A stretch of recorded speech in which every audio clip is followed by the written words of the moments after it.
시간이 너무 빨리 지나갔습니다. 그래서 여러분과 이제 전도사로서 마지막 나눌 오늘 설교입니다. 예.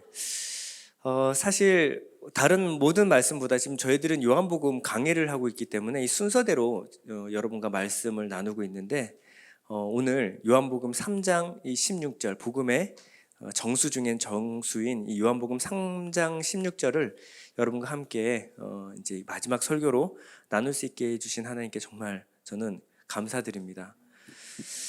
오늘 말씀을 통하여 여러분들이 내가 다 알고 있다, 요한복음 3장 16절 정도는 알고 있다, 이런 생각으로 듣지 마시고 처음 듣는 기분으로 우리가 어떤 상태에서 어떻게 구원받았는지 여러분들의 처음 모습과 또 하나님이 왜 우리를 어떻게 구원하시는가에 대해서 여러분들 함께 같이 은혜를 나눴으면 좋겠습니다. 이 3장 16절의 문맥은 예수님께 니고데모가 찾아오는, 그리고 예수님과 니고데모와의 대화 가운데 있는 맥락 안에 있는 말씀입니다. 그렇기 때문에 그냥 앞뒤 상황, 정황을 모르고 여러분들이 읽으실 게 아니라 이 말씀을 통하여 예수님이 어떻게 복음을 증거하셨는가를 여러분들이 알고 이해하셨으면 좋겠습니다. 니고데모는 거듭남에 대하여 예수님께 질문하죠. 근데 예수님이 영과 진리, 물과 성령으로 거듭나지 않으면 하나님의 나라를 볼 수 없다. 너희들이 표적, 기적을 보고 나를 쫓지만 이 기적 속에 담긴 하나님의 일하심, 하나님의 나라는 너희가 물과 성령, 말씀과 영으로 거듭나지 않고서는 하나님의 나라를 볼 수도 깨달을 수도 이해할 수 없다라고 말씀하시는 거예요. 그리고 예수님이 하시는 말씀이 뭐냐면 거듭난 물과 영으로, 물과 성령으로 거듭난 사람의 삶, 증상에 대하여 말씀하시는데, 이것은 일반적으로 육을 갖고 있는 사람들은 영으로 일하는, 영으로 행하는 사람을 이해할 수 없다라고 말씀하세요. 이것이 특징입니다. 요한복음 3장 8절입니다. 바람이 임의로 불매 내가 그 소리는 들어도 어디서 와서 어디로 가는지 알지 못하나니 성령으로 난 사람도 다 그러하니라. 자, 성령으로 난 사람들의 특징이 있는데 어디로 와서 어디로 가는지 알지 못하는 거예요. 이게 특징입니다. 우리는 이 말씀을 통해서 뭐냐면 영으로 태어난 사람들은 일반적으로 육을 쫓아서 육의 소욕을 쫓아 살아가는 사람과 다르게 살아간다는 것을 우리가 알 수가 있습니다. 사실상 육을 쫓아 살아가는 이 세상 사람들의 살아가는 이유와 목적은 그리 복잡하지가 않습니다. 육에 속한 사람의 살아가는 이유, 목적은 아주 심플해요. 예전에 리차드 포스터라는 사람이 이것을 3가지 단어로 정했는데요. 돈, 권력, 섹스, 이 3가지로 정의를 했습니다. 요즘 한 가지가 더 있는데 엔터테인먼트예요. 즐거움, 이 쾌락, 재미, 이것이 하나의 살아가는 이유와 목적인 것 같아요. 이렇게 말하면 철학적이고 설명이 필요할 것 같지만 요즘 젊은이들이 하는 유튜버들이 어떻게 하면 유튜버 조회수를 올릴 수 있는가? 이게 이제 조회수가 자기의 월급하고 이어지거든요. 뭐냐면 그냥 보암직하고 먹음직하고 지혜롭게 하기에 탐스러운 것들을 늘어놓으면 돼요. 육에 속한 사람들은 어떤 것을 클릭하고 어떤 것에 흥미를 가지고 어떤 것에 재미를 가지고 그것을 찾아서 보고 공부하는가? 되게 복잡하지 않습니다. 쉬워요. 보암직하고 먹음직하고 지혜롭게 하는 것들, 여기에 관심이 있어요. 그러니 저렇게 하면 조회수가 올라갑니다. 근데 영적인 것들은 사람들이 관심 별로 없어요. 재미없습니다. 조회수 올리려면 글렀어요. 쉽습니다. 이에 반해서 이 성령으로 쫓아 성령을 따라 행하는 사람들은 이런 소욕이 없느냐? 있습니다. 있어요. 저도 이 영상 요거 조회하다가 요가 강사 영상 보고 못 빠져나올 뻔했습니다. 아니, 성령을 쫓아 행하는 사람들은 그런 육체의 소욕이 아예 사라지느냐? 있습니다.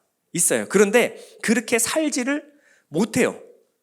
내 어떤 열심이나 뭐 이런 게 아니라 수양, 뭐 수련이 아니라 성령께서 그렇게 살지 못하도록 막으시는 거예요. 갈라디아서 5장 16절 이렇게 말합니다. 내가 이르노니 너희는 성령을 따라 행하라. 그리하면 육체의 욕심을 이루지 아니하리라. 육체의 소욕은 성령을 거스르고 성령은 육체를 거스르나니 이 둘이 서로 대적함으로 너희가 원하는 것을 하지 못하게 하려 함이라. 성령이 오면 이 육신적인 것을 쫓아 살아가려고 해도 그렇지 못하도록 막으시는 거예요. 이게 성령 받은 사람들의 특징입니다. 성령 안 받은 사람은 오히려 자기가 원하는 쾌락, 돈, 명예를 쫓아서 살아가는데 막힘이 없어요. 막을 이유가 없죠.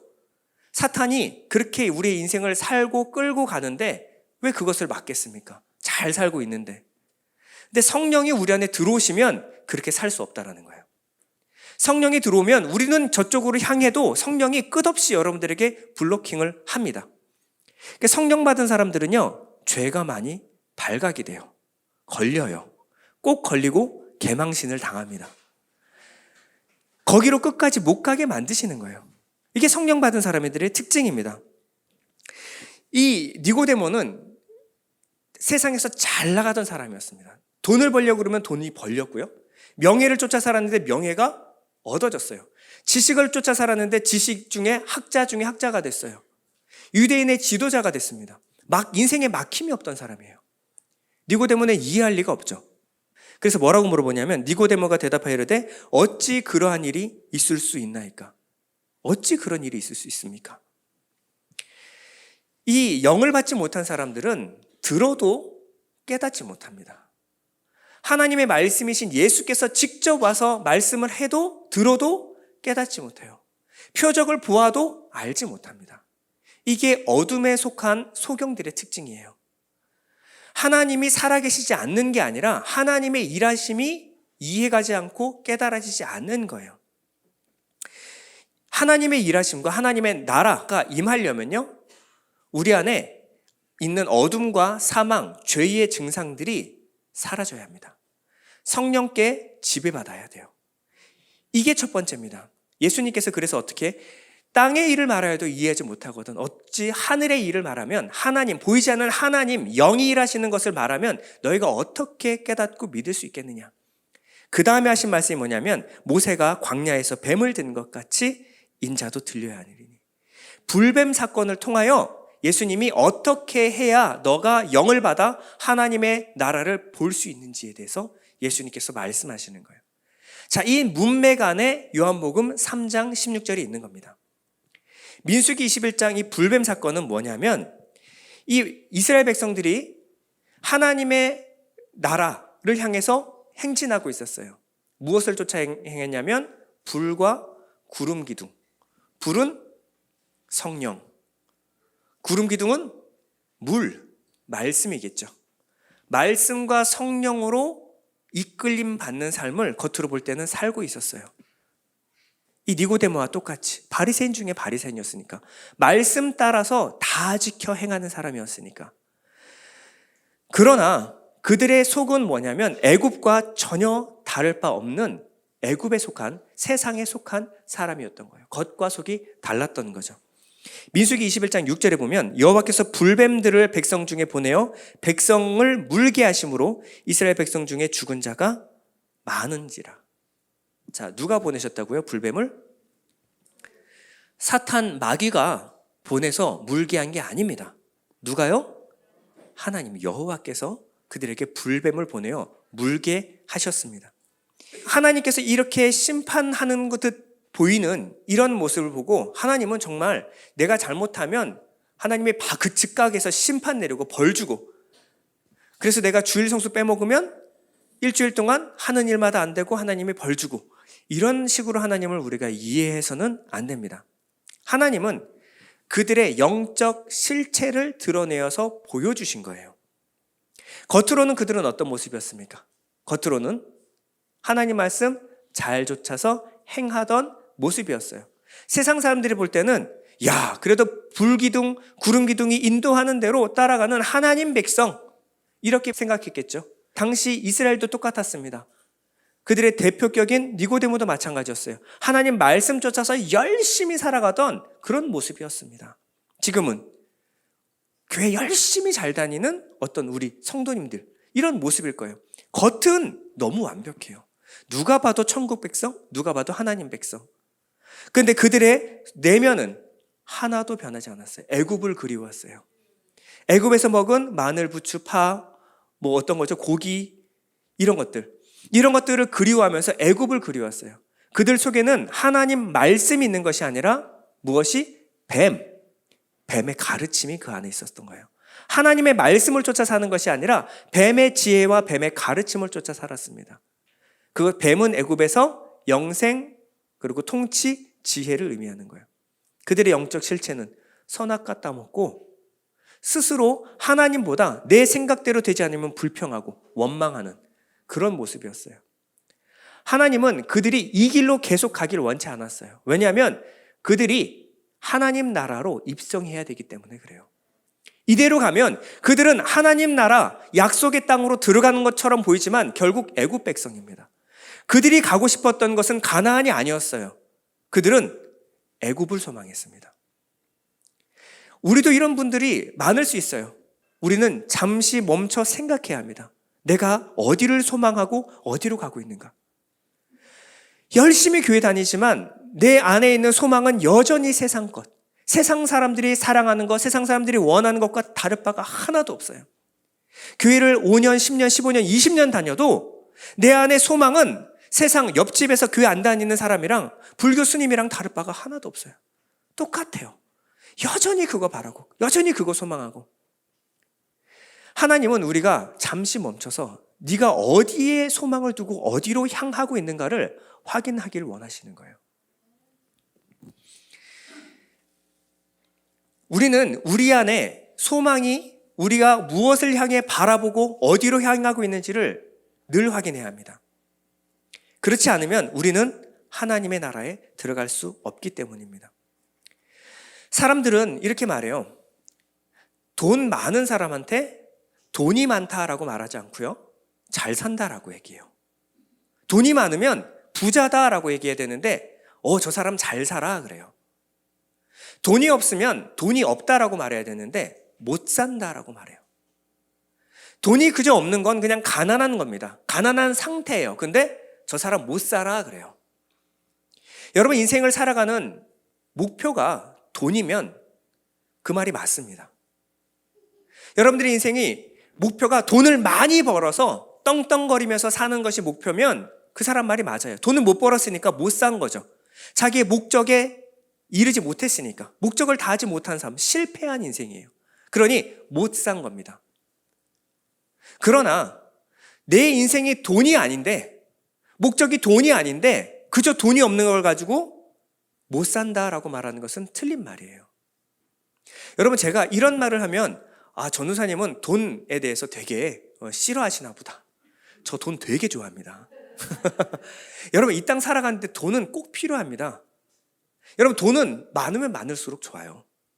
돈 많이 버십시오. 제가 그 얘기를 하는 게 아니에요. 돈은 가치 중립적인 거라 돈이 우리를 잘 살게 하거나 못 살게 할 수 있는 힘이 없다라는 거예요. 여러분 돈 많은데 돈 진짜 많은 사람 중에 못 사는 사람 많습니다. 돈이 너무 많아서 잘못 사는 사람들 너무 많아요. 근데 돈은 너무 없는데 잘 사는 사람도 많습니다. 돈은 정말 없어요. 근데 그 사람은 인생을 참 잘 살아요. 그 사람은 잘 사는 사람이에요. 돈이 아무리 많아도 못 사는 사람이 있고 돈이 없어도 잘 사는 사람이 있습니다. 문제는 돈이 많고 적은 게 아니에요. 중요한 것은 내가 무엇을 위해 왜 사는가가 중요합니다. 내가 어떤 것을 위해서 살아가느냐에 따라서 돈은 거기만큼 필요하면 되는 거예요. 그런데 내가 무엇을 향해 살아가는지를 목표를 이루면 우리는 이 육체의 소욕, 세상의 원함을 따라서 치우칠 수밖에 없어요. 여러분들의 이 목적과 소망이 분명하지 않으면 여러분들은 반드시 세상적으로 흘러갑니다. 이 예수를 믿고 내 마음에 변화가 없으면 반드시 여러분들은 세상 것을 소망하면서 살아갈 수밖에 없어요. 다시 애굽으로 돌아가려는, 다시 예수 믿기 전의 상태를 그리워하는 그 상태로 돌아갈 수밖에 없습니다. 여러분들은 무엇을 위해 어디로 향해서 가고 있는지를 늘 확인하시기 바랍니다. 여러분, 우리는 어떻게 하면 그러면 천국, 하나님의 나라 천국에 갈 수 있습니까? 천국에 들어가려면 어떻게 해야 돼요? 예수 믿어야죠. 예수 믿으면 됩니다. 예수 믿으면 천국 가요. 그럼 다시 한번 물어보겠습니다. 그러면 사람이 무엇을 어떻게 하면 지옥에 떨어집니까? 예수 안 믿으면. 정확히 말하면 아무것도 안 하면 지옥 가요. 사람은 아무것도 안 하면 이 땅 가운데 어떠한 일도 일어나지 않으면 모든 사람은 다 어디로 떨어져요? 지옥에 떨어져요. 컨베이어 벨트를 타고 있는 것처럼 사람들은 가만히 있으면 그냥 지옥입니다. 뭐 잘못해서? 뭘 안 믿어서? 아니에요. 사람은 모두 다 태어나서 지옥으로 떨어져요. 예수님께서 이렇게 말씀하셨어요. 예수께서 대답하여 이르시되 진실로 진실로 내게 이르노니 사람이 물과 성령으로 나지 않으면 하나님 나라에 들어갈 수 없느니라. 영을 받지 못한 육에 속한 모든 사람들은 지옥에 떨어집니다. 이것은 그냥 자연스러운 결과예요. 뭘 잘못해서가 아니에요. 하나님 뭐 잘못했다고 지옥에 던져넣는 그런 분 아닙니다. 영이 없는, 거듭나지 않은 사람들은 모두 다 이 땅을 자기의 욕심과 세상의 원함을 쫓아 살아가다가 지옥에 떨어지는 게 자연스러운 결과예요. 자연스러운 겁니다. 그런데 우리는 언제부터 죄인으로 영이 없이 태어납니까? 이 땅에서 처음 태어날 때부터. 이 말은 무슨 말이냐면 원래 사람은 태어났을 때 단 한 번도 하나님의 빛을 본 적이 없어요. 단 한 번도 진리의 말씀 앞에서 나라는 것이 어떤 존재인지를 빛에 비추어 본 적이 없다라는 겁니다. 보이지 않는 하나님, 그것을 위해서 보이는 세상을 보이지 않는 하나님보다 더 사랑하고 하나님을 위해 살아가는 것은 불가능한 일입니다. 불가능한 일이에요. 아니, 더 적극적으로 성경은 뭐라고 말하냐면 사람은 어둠을 사랑한다라고 나와 있어요. 어둠을 사랑해요.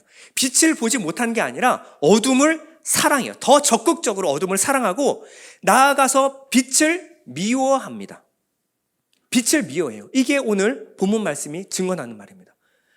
사람은 어둠에 속할 뿐 아니라 어둠을 사랑하고 빛을 미워하는 것이 인간의 상태라는 거예요. 이러한 사람이 하나님께 구원을 요청하는 것이 가능할까요? 하나님 나를 구원해 주십시오. 하나님 이 상태에서 나를 구원해 주십시오. 이게 가능할까요? 불가능합니다. 불가능해요. 인간은 빛을 보지도 못했고 구원의 상태가 뭔지도 몰라요. 내가 지금 어떠한 상태인지를 알지 못하고 어둠을 적극적으로 사랑하는 사람이 하나님 나를 구원해 주십시오. 불가능해요. 이러한 자들이 육에 속한 죄인이 지옥에 가는 건 아주 자연스러운 결과입니다. 이게 하나님의 공의예요. 죄인이 지옥에 떨어지는 것은 신기한 일이 아니에요. 그런데 인간이 하나님께 구원해달라고 요청하기 전에 하나님이 그걸 원치 않으셨어요. 우리가 하나님께 살려주세요라고 말한 적 없습니다. 근데 하나님이 하나님이 멈춰 세운 거예요. 하나님이 세상을 이처럼 사랑하사 독생자를 주셨으니 이는 그를 믿는 자마다 어떻게 되지 않고 멸망하지 않고 영생을 얻게 하려 하심이라. 믿지 않으면 어떻게 된다고요? 멸망이라고요. 우리는 우리의 상태를 너무 평가절상해요. 아닙니다. 내가 무슨 잘못을 했다고 하나님이 나를 지옥에 아니, 사람은 원래 가요. 그러한 사람 몇몇을 하나님이 택하여 구원하시는 것, 이것이 은혜입니다. 예수 안 믿으면 멸망이에요. 하나님이 그 아들을 세상에 보내신 것은 세상을 심판하려 하심이 아니요 그로 말미암아 세상이 구원을 받게 하려 하심이라. 여러분, 내가 죄인임을 깨닫는 것은 특별한 은혜입니다. 특별한 은혜예요. 죄인이 하나님을 사랑하게 되는 것, 이것은 기적 중의 기적입니다. 여러분, 사자는 육식을 좋아해요. 누가 그렇게 가르쳤어요? 원래 그래요. 육신의 본성이 그렇습니다. 소는요, 풀을 뜯어 먹어요. 누가 그렇게 가르쳤어요? 원래 본성이 그래요. 죄인은 죄를 사랑합니다. 누가 그렇게 가르쳤을까요? 원래 본성이 그래요. 이러한 우리의 본성이 변화되는 게 가능할까요? 우리 청년들이 늘 말하는 개가 똥을 끊지 뭐 이런 얘기를 하는데 죄인이 죄를 싫어하는 일이 가능할까요? 불가능한 일입니다. 불가능한 일이에요. 나아가서 죄인이 하나님의 성품을 가지고 하나님이 기뻐하시는, 하나님을 사랑하고 하나님의 기뻐하시는 일을 하는 게 가능할까요? 상식적으로는 불가능합니다. 기적이에요. 기적이 일어나는 겁니다. 그러므로 여러분들이 예수를 믿는다라고 하는 것은 완전한 변화입니다. 예수를 믿는 것은 예수 믿기 전과 후가 완전히 변하는 거예요. 여러분, 예수 믿은 사람이 내가 예수를 믿었다, 믿지 않았다를 알까요, 모를까요? 모르면 거짓말하는 겁니다. 예수 믿기 전의 상태, 내 마음의 상태, 내가 열망하고 전속력을 향해서 세상을 향해서 사랑하고 세상의 성공과 명예와 돈을 쫓아 살아갔던 내 삶이 하나님이 기뻐하는 삶으로 완전히 유턴했는데 모른다고요? 내가 예수 믿는지 모른다고요? 거짓말이에요. 그럴 리가 없습니다.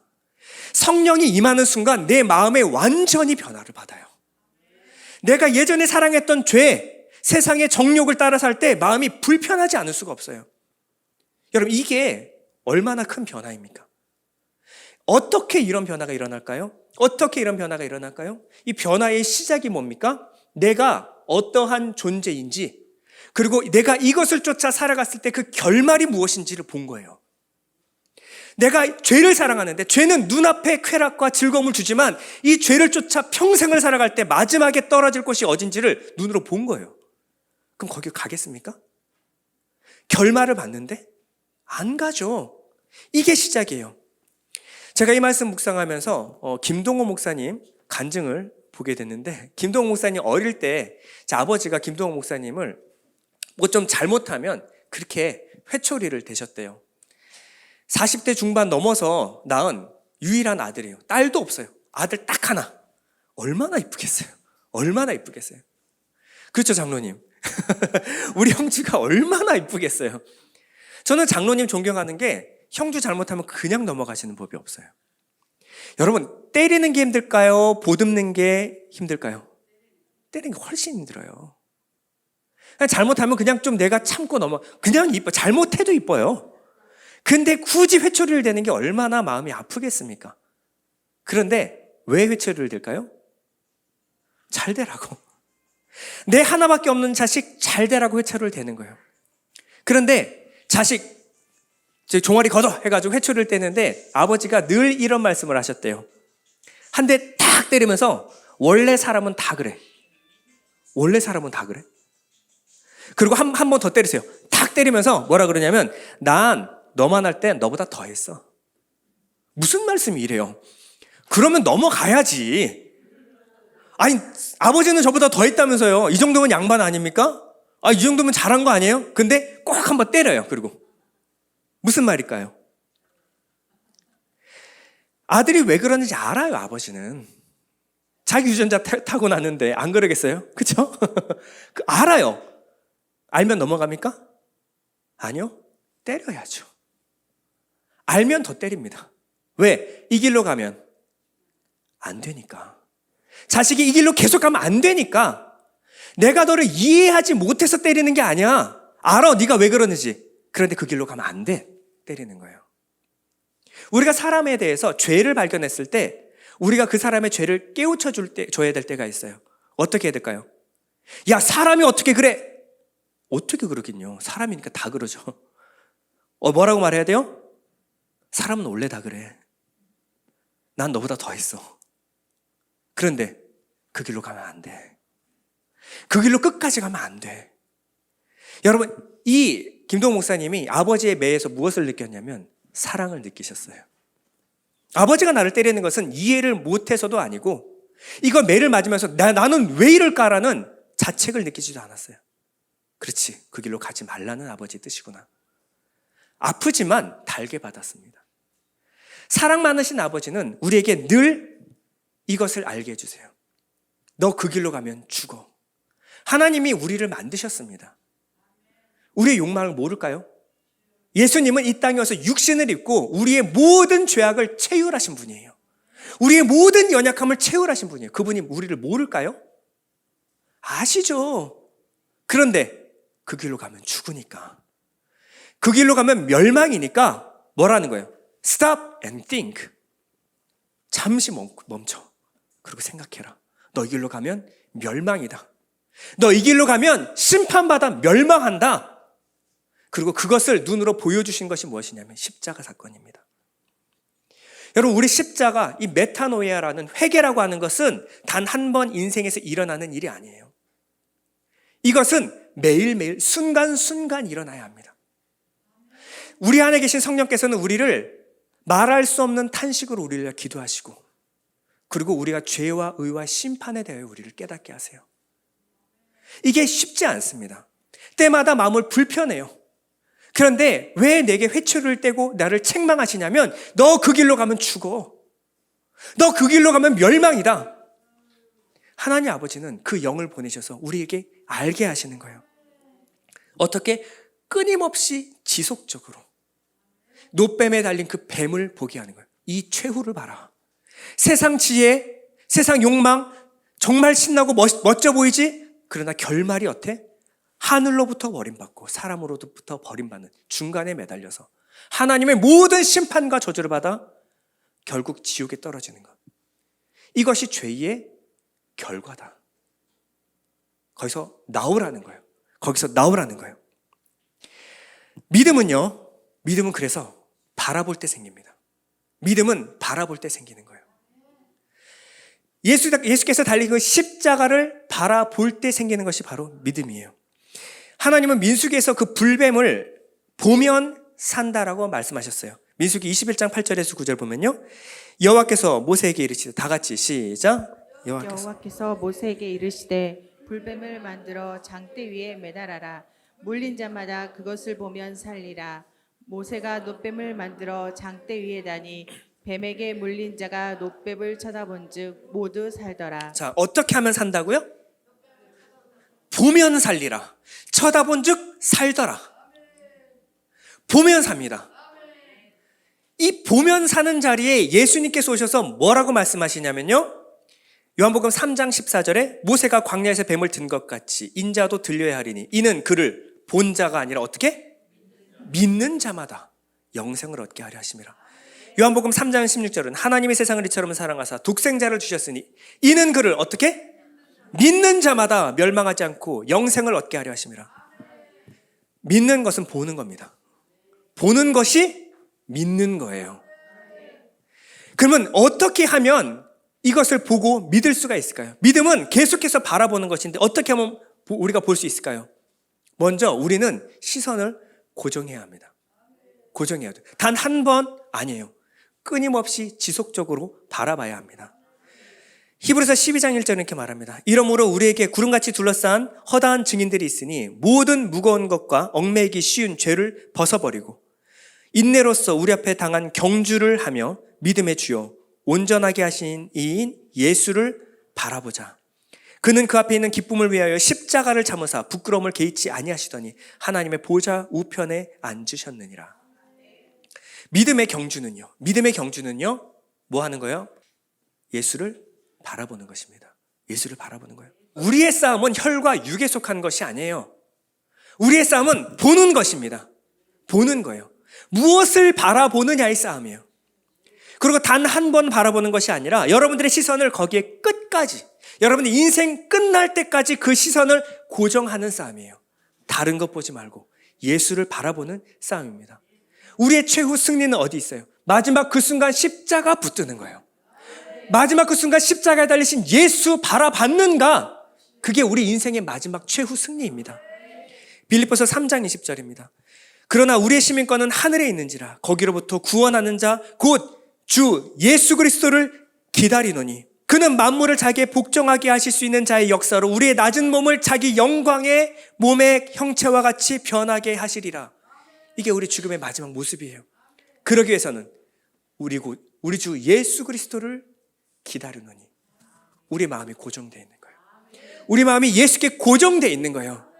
여러분 신앙생활을 오래 하면요, 여러분 우리의 시선이 예수께 고정되게 되어 있습니다. 다른 것을 볼 새가 없어요. 예수 바라보십시오. 그러면 예수를 바라보는 것이 구체적으로 어떤 것입니까?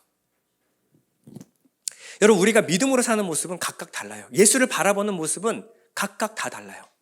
그저 성경만 하루 종일 보고, 혹은 여기 있는 십자가만 하루 종일 보고, 기도원에 가서 열심히 기도만 하고, 이게 예수만 바라보는 신앙일까요? 그렇지 않아요. 예수를 바라보는 그 모습은 각각 다릅니다. 뭐가 옳고 뭐가 그르다라고 말할 수는 없어요. 하지만 한 가지 분명한 게 있는데, 이 믿음이라고 하는 것은 어디서부터 말미암냐면 들음에서 나오는 거예요. 우리가 무엇을 바라보게 하는 것은 뭐냐면 들음에서 납니다. 로마서 10장 17절입니다. 믿음은 들음에서 나며 들음은 그리스도의 말씀으로 말미암았느니라.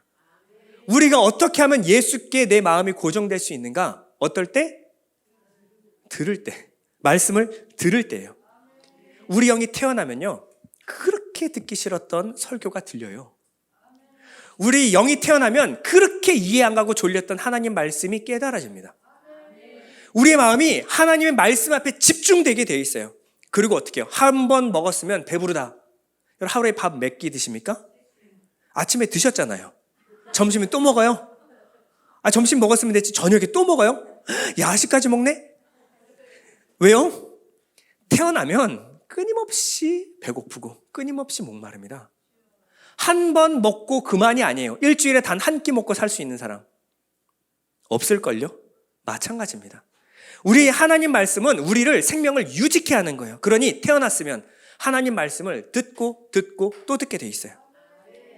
여러분 믿음은요, 어떠한 정의, 단어가 명사가 아니에요. 여러분 삶이 뭡니까? 삶이. 뭐 청년들은 아직 많이 안 살아봐서 모르겠는데, 우리 장로님 죄송합니다. 앞에 가셔가지고 오늘 타 계시네요. 자, 삶을 한 단어로 정의하면 이게 어려운 거예요. 그렇죠? 살아가면서 얼마나 많은 일이 있으셨습니까? 내가 이게 옳다, 이게 삶이다라고 했을 때 또 변수가 일어나죠. 그러고 나서 또 이렇게 살다 보면 또 다시 변수가 일어나요. 이게 삶입니다.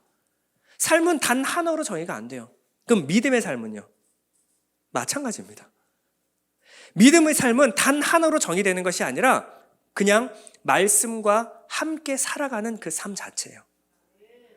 삶은 살아야 합니다. 믿음도 살아야 알아요. 말씀을 듣고 말씀과 함께 사는 삶이 믿음이에요. 믿음으로 아브라함은, 믿음으로 모세는, 믿음으로 여호수아는 다 달라요. 그러나 하나님과 동행했어요. 하나님 말씀과 항상 동행하는 것이 무엇이냐면 믿음의 삶입니다. 언제까지? 계속 끝날까지. 지금은 돌아가신 저희 할머니 집 댁에 놀러 가면 할머니가 맨날 라디오에 기독교 방송 아니면 우리 김창 목사님 말씀을 맨날 틀어놨어요. 손자 손녀들이 오면 좀 잠깐 멈출만도 한데 계속 틀어놔요. 계속 틀어놔요. 아니 평생을 말씀을 얼마나 많이 들으셨겠어요? 그렇죠? 열심히 말씀을 얼마나 많이 묵상하고 하루 종일 틀어놓는데 잠시라도 끄지 뭐 그렇게 자꾸 들으세요? 그리고 테이프가 너덜너덜해요. 다 늘어나가지고 너덜너덜해요. 그런데도 그걸 또 오토 리버스 계속 듣는 거예요. 할머니 왜 저렇게 들어요? 할머니가 단 한마디 했어요. 들어야 살아. 저는 그 말이 처음에는 무슨 말인지 몰랐어요. 저는 저 소리 때문에 못 살겠는데 할머니는 들어야 산대요. 무슨 말이지? 이제는 깨닫습니다. 나이를 먹을수록 깨달아요. 내가 이 땅에 왜, 무엇 때문에 와서 어디로 가는지, 무엇을 소망하며 왜 사는지에 대해서 말씀을 들어야 삽니다. 나이가 점점점 들어갈수록 저는 이게 더 심해졌으면 좋겠어요. 내가 누구지? 내가 무엇을 위해서 살지? 나중에 은퇴도 하고 자식들도 다 떠나보내면 여러분 그때 남은 건 뭐예요? 말씀밖에 없습니다. 세상은 다 변해도 내가 누구며 내가 어디로 와서 어디로 가는지 누구만 말씀해 주세요. 하나님, 예수 그리스도만 우리에게 알게 해주시니까요. 가끔 집사님, 권사님들이 오셔서 일주일에 한 번씩 만났는데 그 짧은 시간에 제 손잡고 하시는 말씀이 이거예요. 아우, 전사님, 말씀 참 좋은데 들을 때는 깨닫고 알겠는데 돌아서면 잊어버려요.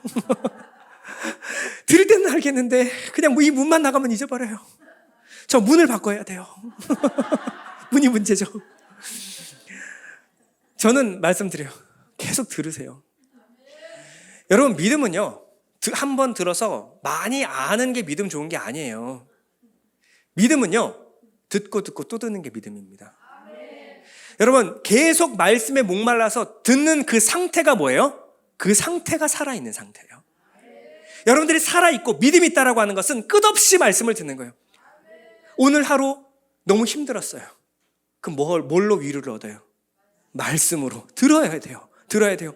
세상에 지치고 힘들어요. 누가 나를 위로해 줄까요? 포장마차 말고 말씀 들으시기 바랍니다. 말씀으로 힘과 위로를 얻는 것이 내가 살아있는 상태예요. 그러니 한 번 듣고 그냥 이해하고 버리라고 드리는 말씀이 아니라 하나님 말씀은 계속 듣는 거예요. 듣는 상태, 그 상태가 뭐예요? 믿는 거예요. 우리가 어떻게 예수께 시선을 고정할 수 있을까요? 자꾸 들어야 돼요. 자꾸 듣고 십자가를 자꾸 바라봐야 합니다. 이 십자가에는 무엇이 나타나 있을까요? 저번 시간에 잠깐 나눴죠? 십자가는 번제단, 십자가의 놋뱀이죠. 놋은 번제단을 둘러싸 만드는 재료였습니다. 번제단은요, 제물을 바치는 용도죠. 창세기 15장에 보면 이 선악과를 먹고 타락한 인간들에게 하나님이 살 길을 하나를 언약을 던져주시는데, 선악과를 먹었으면 우리 생각은 어떻게 해야 돼요? 너 먹은 거 내가 토하게 해줄게, 없던 걸로 해줄게가 아니라 하나님 뭐라 그러냐면 뱀의 머리를 상하게 하리라. 우리가 먹은 선악과가 무슨 의미라는 거예요? 뱀. 내 안에 뭐가 들어와 있다라는 거예요? 뱀의 머리는 가르침, 그리고 통치를 말하는 거예요. 선악과를 먹는 순간 내 안에 이 사단, 마귀의 통치가 내 안에 들어와 버린 거예요. 그러니 어떻게 해야지 살아요? 여자의 후손이 와서 여자의 후손이 뱀의 머리를 상하게 할 것이다. 너희 안에 있는 뱀, 그 가르침, 그리고 통치를 내가 박살내 버릴 것이다. 어떻게? 여자의 후손을 통하여. 예수님 오시기 700년 전에 이사야가 이것에 대하여 이렇게 예언합니다. 이사야 53장 10절입니다. 여호와께서 그에게 상함을 받게 하시기를 원하사 질고를 당하게 하셨은즉 그의 영혼을 속건 제물로 드리기에 이르면, 제물, 그가 씨, 후손, 제라, 하나님이 말씀하신 여자의 후손, 이 같은 단어입니다. 후손을 보게 되며 그의 날은 길 것이요 그의 손으로 여호와께서 기뻐하시는 뜻, 그 뜻을 이루시리로다. 그가 속건 제물로 십자가에 들임받으면 그때 우리는 무엇을 보냐면 하나님이 약속하셨던 후손을 보게 될 것이다. 그 후손이 뭐 한다고요?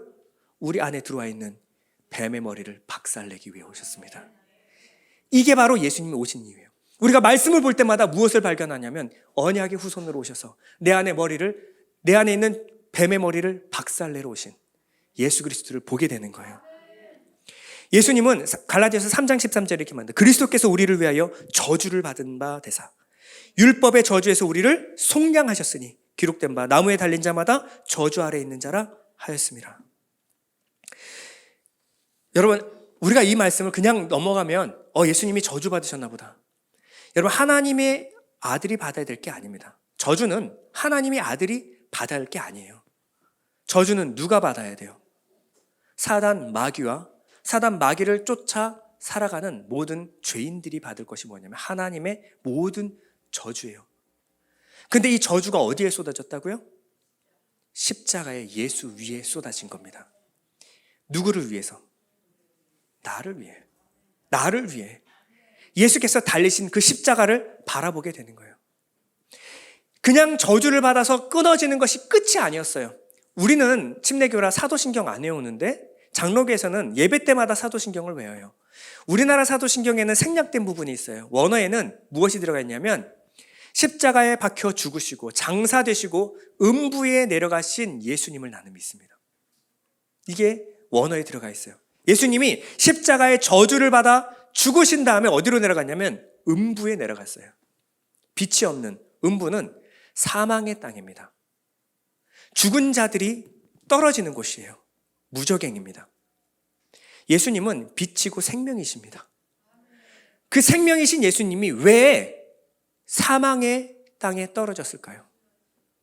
나 때문입니다. 예수님이 받아야 될 심판이 아니었어요. 나 때문이에요. 근데 예수님이 그 사망의 음부까지 떨어지심으로 우리에게 무엇을 보여주길 원하셨을까요? 무엇을 보여주길 원했을까요? 너 이 길로 가면 결국 이렇게 된다. Stop and think. 너가 지금 열심히 쫓아 살아가는 이 삶을 따라가면 결국 음부 지옥의 불에 떨어지게 된다를 예수님이 우리에게 알게 하시고 깨닫게 하신 거예요. 우리는 십자가를 통해서 무엇을 봅니까? 죄인의 최후 결말을 봐요. 하나님의 모든 저주가 그에게 쏟아지고 그리고 심판 가운데 그리고 음부 가운데 떨어지는. 그러니 어떻게 하라는 거예요? 돌이키라는 겁니다. 돌이키라는 겁니다. 이 놋은요, 한 발짝 더 나가면 물두멍을 만드는 건데요. 물두멍은 무엇으로 만드는 거예요? 물두멍은 여자들이 갖고 있던 거울로 만들었어요. 거울. 그가 놋으로 물두멍을 만들고 그 받침도 놋으로 하였으니 곧 회막문에서 수종되는 여인들의 거울로 만들었더라. 거울은 뭐 하는 겁니까? 나를 비추어 보는 겁니다. 나를 비추어 보는 거예요. 예수님이 저주를 받아 음부 가운데 떨어진 것을 통하여 무엇을 보라고요? 나를 보라고. 죄인과 죄인의 결말을 보라고요.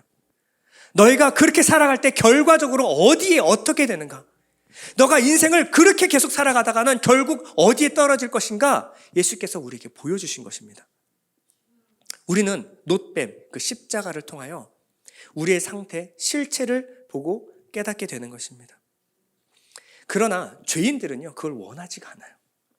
내 상태가 죄인입니다. 내가 거기서 돌이켜야 됩니다. 이것을 우리가 말하면 죄인들은요, 듣고 싶어 하질 않아요. 오늘 본문 19절 보면요, 그 정죄는 이것이니 곧 빛이 세상에 왔으되 사람들이 자기 행위가 악함으로 빛보다 어둠을 더 사랑한 것이니라.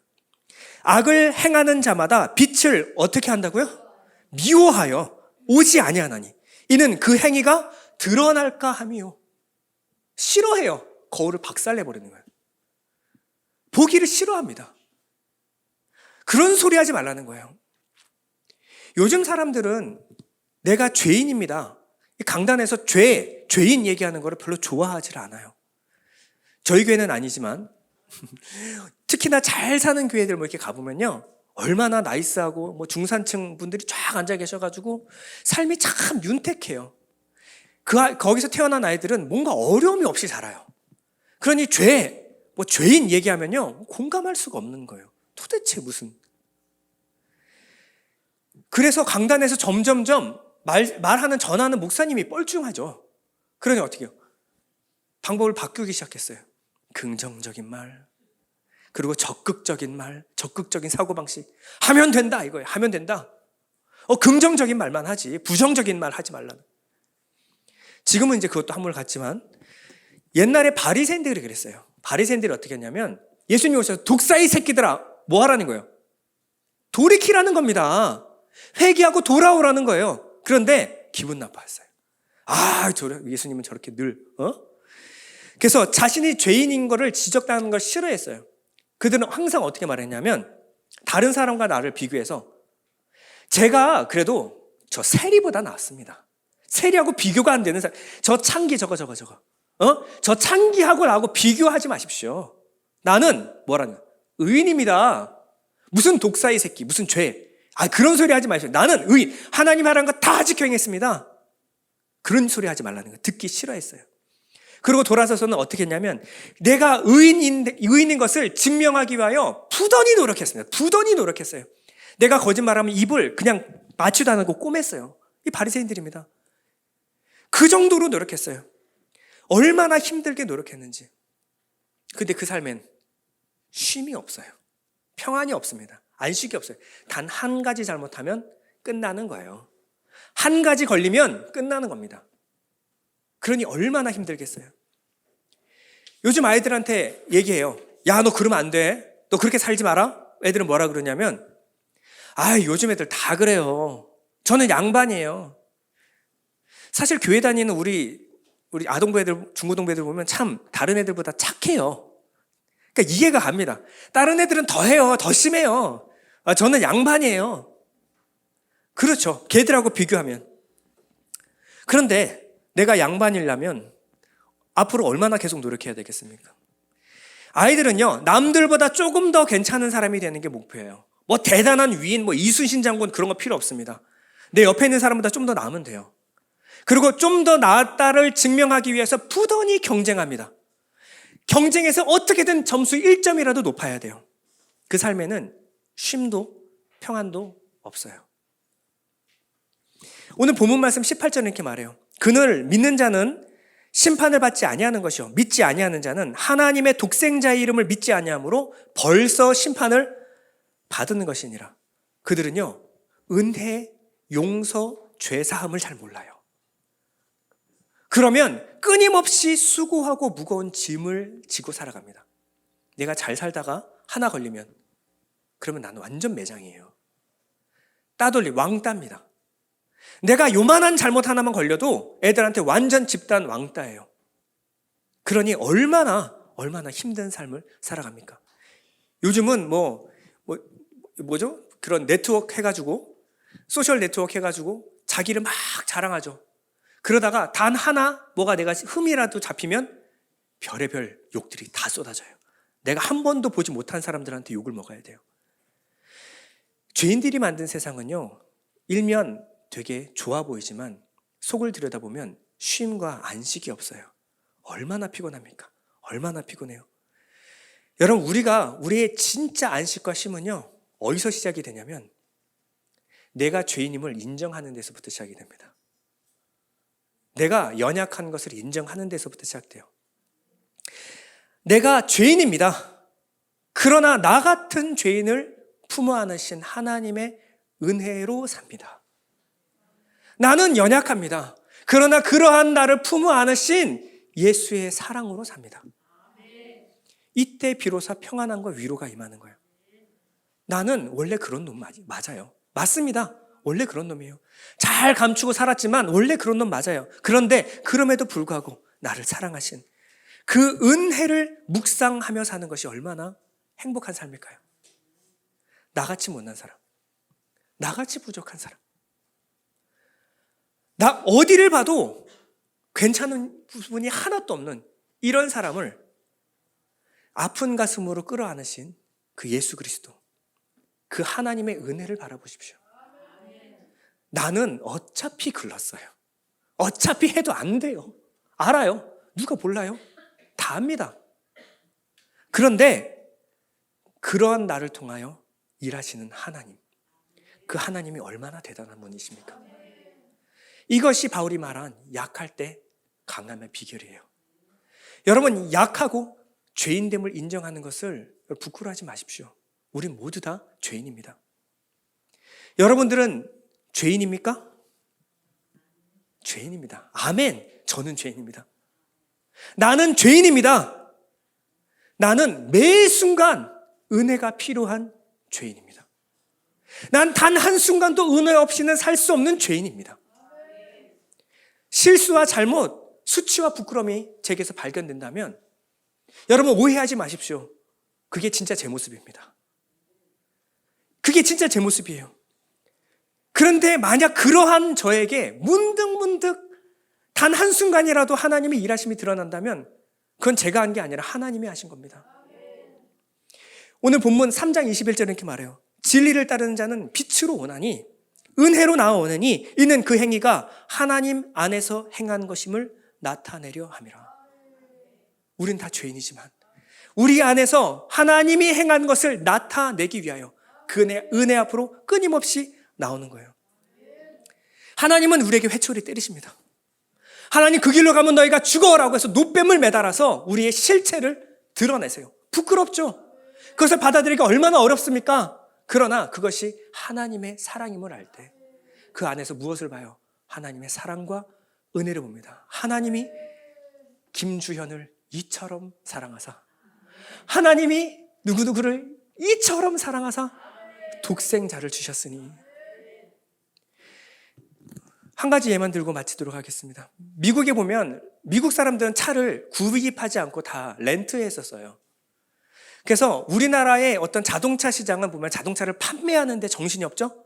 그런데 미국 사람들은 자동차를 어차피 임대하기 때문에 임대업이 굉장히 발달해 있습니다. 미국 자동차 임대업 사업 중에 최고가 있다면 헐츠 회사를 하나로 꼽아요. 이길 상대가 없어요.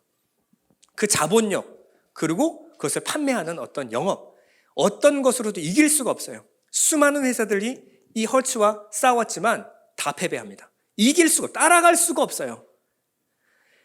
이 업종에서 맨날 만년 2위를 하던 저 에비스가 이 헐츠가 매년마다 1등을 할 때 에비스는 그 뒤에 그림자에 감춰져 있었겠죠. 그런데 어느 순간 이런 표를 내겁니다. We are number 2. So we try harder. 우리 둘째, 우리 1등 아닙니다. 맞아요. 그런데 그렇기 때문에 우리는 최선을 다합니다. 여러분, 은혜로 사는 삶은 나태하지 않아요. 우린 죄인입니다. 거기서 낭망하지 않아요. 낙심하지 않아요. 맞아요, 죄인이에요. 그런데 그런 나를 품어 안으신 그 은혜를 아는 사람들은 try harder. 더 열심히 사는 거예요. 내가 내 의인 되려고 내가 옆 사람보다 조금 더 나은 삶을 살아가는 그 모습이 아니라 예수를 바라보고 쫓아가는 사람들은 뭐예요? 내가 그렇게 될 수는 없지만 we try harder. 우린 최선을 다해 살아갑니다. 은혜로 사는 사람은요, 현실의 상황에 낙심하지 않아요. 내 됨됨이에 부끄러워하지 않습니다. 원래 그런 놈이니까. 남들이 이렇게 지적하면 알아요. 원래 그런 놈이에요. 누가 몰라요?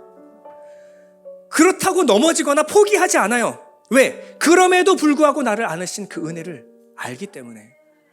내가 죄인 되고 내가 부족한 걸 알면 알수록 그러한 나를 사랑한 그 사랑은 얼마나 큰 겁니까? 나같이 부족한 죄인을 품어 안으신 그 사랑은 우리가 어떻게 이해를 다 할 수 있을까요? 그 은혜를. 그럼 나는 죄인입니다. 처음 내가 죄인임이 깨달았을 때는 너무 아파요. 힘들 수 있어요. 그런데 이내 우리의 초점은 어디에 맞춰져요? 내가 아니라, 나를 바라보는 것이 아니라 그런 나를 사랑하신 하나님께 초점이 맞춰지는 거예요. 하나님의 의, 하나님의 사랑, 하나님의 은혜를 바라보니 비로소 내 마음에 평안과 안심이 찾아오는 겁니다. 주님은 베드로를 부르셨어요. 너는 물 하나 없는 광야, 사막, 시몬이다. 그 정체를 정확하게 드러내셨어요. 그런데 장차 내가 개발하리라. 장차 베드로라 하리라. 내가 이 반석 위에 내 교회를 세우리니. 주님의 은혜는 그 상태를 덮어두는 게 아니라 실체를 정확하게 보게 하십니다. 그러나 내가 너를 통하여 교회를 세울 것이다. 나다나엘을 통해서 어떻게 말씀하십니까? 너는 율법 아래 나를 발견했니? 하늘이 열리고 하나님의 영광을 보리라. We are number 2, so we try harder. 맞습니다. 난 죄인입니다. 그러나 하나님의 은혜 힘입어서 다시 한번 해보겠습니다. 우리는 매일매일 은혜가 필요한 죄인이 맞습니다. 그러니 하나님의 얼굴을 구합니다. 하나님 말씀 매일매일 묵상합니다. 하나님 은혜 매일매일 묵상합니다. 하나님이 어떻게 말씀하실까요? 이사야 41장 두려워하지 말라. 내가 너와 함께 함이라. 놀라지 말라. 나는 내 하나님이 됨이라. 내가 너를 굳세게 하리라. 참으로 너를 도와주리라. 참으로 나의 의로운 오른손으로 너를 붙들리라. 제게 주신 말씀이기도 해요. 목사 되기 앞서서 저는 너무 고민이 많습니다. 나 같은 놈이 어떻게 목사가 되지? 어쩌다가 내가 여기까지 왔지? 지금이라도 도망갈까? 수건 반품할까? 별의별 생각을 다 해요. 근데 주님이 제게 해주신 말씀이에요. 너 원래 그렇잖아. 원래 그래. 그런데 내가 너와 함께 할 거야. 내가 너를 붙들어 주리라. 너를 보지 말고 나를 봐. 시선을 너를 보지 말고 나를 봐. 하나님이 우리에게 주시는 말씀이기도 합니다. 십자가를 통하여 하나님은 자신의 사랑을 증명하셨습니다. 이 사랑에서 끊을 죄인이 하나도 없어요. 우리 잠시 눈을 감겠습니다.